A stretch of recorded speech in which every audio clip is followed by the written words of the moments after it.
And then the worst snake of all is malevolence. And I think that's technically correct, because one of the things that you view, for example, when you're looking at post-traumatic stress disorder, is that it's almost always the case that someone who suffers from post-traumatic stress disorder, which you might think of as a real life reincarnation of the fall, is that people encounter something malevolent and it breaks them, because it's the worst thing to understand. It's like suffering is one thing, man, that's bad enough. Vulnerability and suffering, that's bad enough. But to encounter someone who wishes that upon you and will work to bring it about, that's a whole different category of horrible.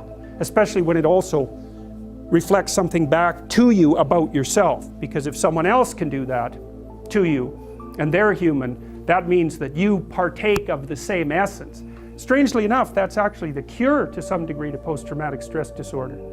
Is that, like, if you've been victimized, you're naive and you've been victimized, the way out of that is to no longer be naive and to no longer be victimized. And that means that you see this reflected in the Harry Potter idea, for example, that the reason that Harry Potter can withstand Voldemort is because he's got a piece of him, right? He's been touched by it. And the way that you keep the psychopaths at bay is to develop the inner psychopath so that you know one when you see one. Right, and then, but that's a voluntary thing. So it's like a set of tools that you have at your disposal, which is full knowledge of evil. And that does, Nietzsche said, if you look into an abyss for too long, you risk having the abyss gaze back into you, right? The idea is that if you look at something monstrous, you have a tendency to turn into a monster. And people are often very afraid of looking at monstrous things exactly for that reason. And then the question is, well, should you turn into a monster? And the answer to that is, yes, you should. But you should do it voluntarily and not accidentally. And you should do it with the good in mind rather than falling prey to it by possession, essentially, because that's the alternative. Now, how does it possess you? That's easy. Your suffering makes you bitter. Your bitterness makes you resentful. Your resentment makes you vengeful. And once you're on that road, you go down that a little bit farther, man. Well, you end up fantasizing in your basement about shooting up the local high school and then killing yourself, right? Because that's sort of the ultimate end of that line of pathological reasoning. Being should be eradicated because of its intrinsic evil, and I'm exactly the person to do it. And I'll cap it off with an indication of my own lack of worth just to hammer the point home, right? And if I can garner a little posthumous fame along the way, well, that'll satisfy my primordial primate dominance hierarchy imaginings too, at least in fantasy.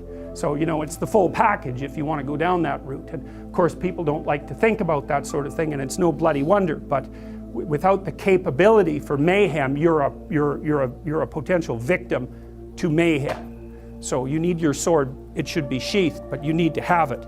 And it's very frequently the case. If you treat someone with post-traumatic stress disorder, there's two things you have to do. You have to help them develop a very articulated philosophy of evil, because otherwise their brain bothers them over and over and over. Why were you so naive? How did you become victimized? Why were you such a sucker? These are good questions. You don't want to have that happen to you again. You don't want to be exploited twice. Okay, so your eyes have to open up. We know the price of that from the Egyptian myth, right? You come into contact with Seth. What happens? Even if you're a god, you lose an eye. It's no joke, man. It's no joke. And then the cure for that is the movement down into the underworld and the revitalization of the Father. That's the identification with the force that created culture, right? And that then there's you and that together. Then you can withstand malevolence. Maybe you can withstand tragedy and malevolence. And then that's the whole secret, right? Because that's what you want in life. You need to be able to withstand tragedy, and you need to be able to withstand malevolence, because those are the forces that are always working against you. And so this is associated with the Jungian idea of incorporation of the shadow, right? You have to be, we know this, God, we know how predators work with regards to children even. If you're a pedophilic predator and you're looking at a landscape of children, the child that you're going to go after is the one that's timid and won't fight back. You pick your victim. And predatory people in general are exactly like that, man. Because they're predators. They're not going to attack someone who's going to fight back. In fact, the issue is likely not to even come up. They're going to be looking for someone, one way or another, that cannot conceptualize what they are. And then, perfect. It's an open season, man. It's open season. And so if you're treating someone with post-traumatic stress disorder, first they need an introduction to the philosophy of malevolence, and second they have to learn to become dangerous, because that's the only way out. What's the alternative? They get these recurrent thoughts about their vulnerability in the face of malevolence and their own naivety, because by definition, if someone psychopathic has exploited you, you're too naive. It's a definitional issue. You can say, well, that's no fault of mine. How the hell could I be prepared? Fair enough, man. A perfectly reasonable objection doesn't solve your problem, because it's an eternal problem.